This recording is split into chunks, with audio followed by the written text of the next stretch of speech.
Join with Medha Language Theatre for spoken English and personality classes. For more details, contact us.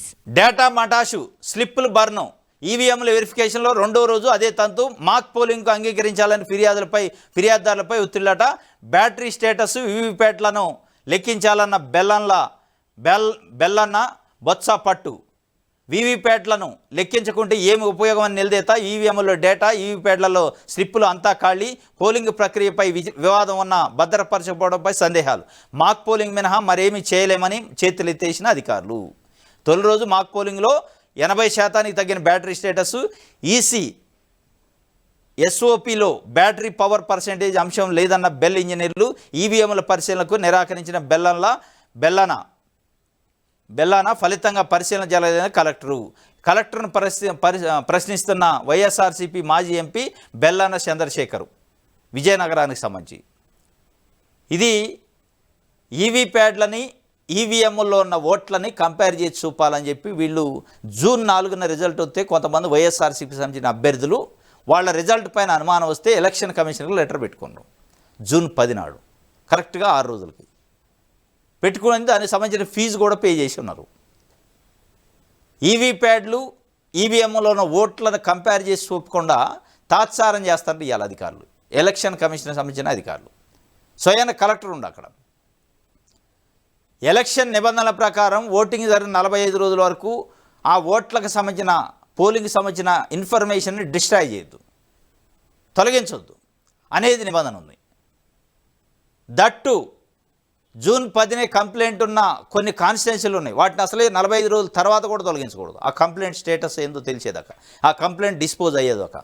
కానీ ఏం చేశారు మీరు? వారం రోజులకే రైజ్ చేశారట.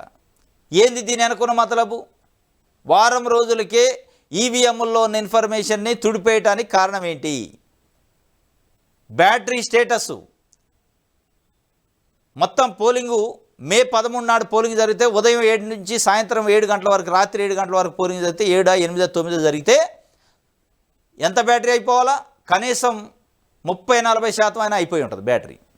కానీ పోలింగ్ అయిపోయిన రోజు 1% ఉంది బ్యాటరీ పర్సెంటేజు. మీకు రిజల్ట్ రోజు ఈవీఎం ఓపెన్ చేస్తే 99% పోలింగ్ ఉందట. ఎట్లా సాధ్యం ఇది? అంటే 1% అయిపోయిందా? డే అంతా పోలింగ్ నడిస్తే 12 గంటల పోలింగ్ నడిస్తే 1% ఛార్జింగ్ అయిపోయిందని వాళ్ళు ఆ రోజే అనుమానం లేవనెత్తి అబ్జెక్షన్ పెడితే ఎవడు పట్టుకోలేదు. ఇవాళ దాన్ని నిన్న మాక్ పోలింగ్ అని పెట్టారు. మాకు ఈవీప్యాట్ స్లిప్పులు చూపించండి అంటే స్లిప్పులు లేవు, బర్న్ అయినాయి, ఇన్ఫర్మేషన్ లేదు, ఎరేజ్ అయింది. మరి స్లిప్పులు బర్న్ చేసి ఇన్ఫర్మేషన్ తీసేసే పరిస్థితి ఎందుకు వచ్చింది? కంప్లైంట్ ఇచ్చిన తర్వాత కూడా. కంప్లైంట్ ఇచ్చి ఉన్నారు కదా, దాన్ని చలాన్ పే చేశారు కదా, దీనికి బాధ్యులు ఎవరు? దీని వెనకున్న కుట్ర ఏంది? దీని వెనకున్న మతలబ్ ఏంటంటే దాని వెనక ఏదో జరిగింది.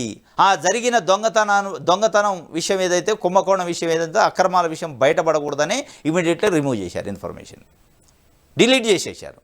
ఇవాళ డిలీట్ చేసి చల్లగా ఏం చెప్తున్నారు? మాక్ పోలింగ్ చేస్తారు సార్ అదే మిషన్తో. మాక్ పోలింగ్ ఏంది? అసలు అందులో ఉన్న ఇన్ఫర్మేషన్ ఎందుకు డిలీట్ చేయాలా? 45 డేస్ మినిమం ఉండాలి. కంప్లైంట్ వస్తే కంప్లైంట్ డిస్పోజ్ అయ్యే వరకు ఉండాలి. కంప్లైంట్ వచ్చిన బూతులు కూడా ఇరేజ్ చేశారు. అంటే తప్పనిసరిగా ఈవీఎంల్లో మతలబు జరిగింది. ఆ మతలబు బయటికి రాకుండా ఉండడం కోసమే ఎరేజ్ చేశారు.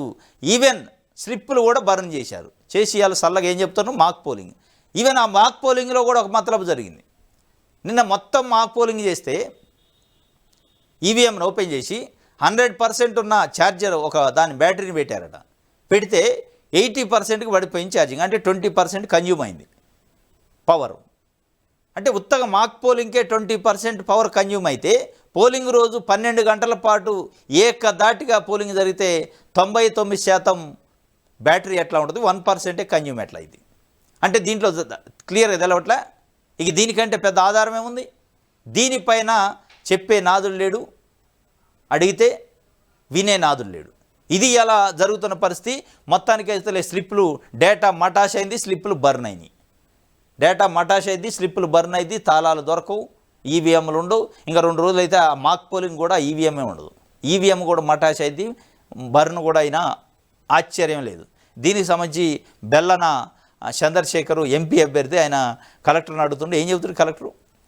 వాళ్ళకి పైనుంచి వచ్చిన ఆదేశాలు ఇమీడియట్గా రిమూవ్ చేయండి, మన బతుకు మన బండారం బయటపడిద్ది అని చెప్పి డిలీట్ చేయించారు. ఈ డిలీట్లు, ఈ బర్నులు, ఈ మటాషులు, ఈ బర్నుల కథే చంద్రబాబు నాయుడు గారు ఢిల్లీ పోయి గట్టిగా మాట్లాడే పరిస్థితి లేదు ఇవాళ.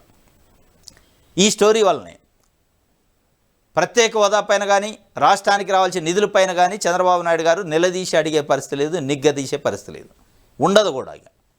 ఎందుకంటే ఆయన వాళ్ళ చేతిలో కీలు బొమ్మైండు.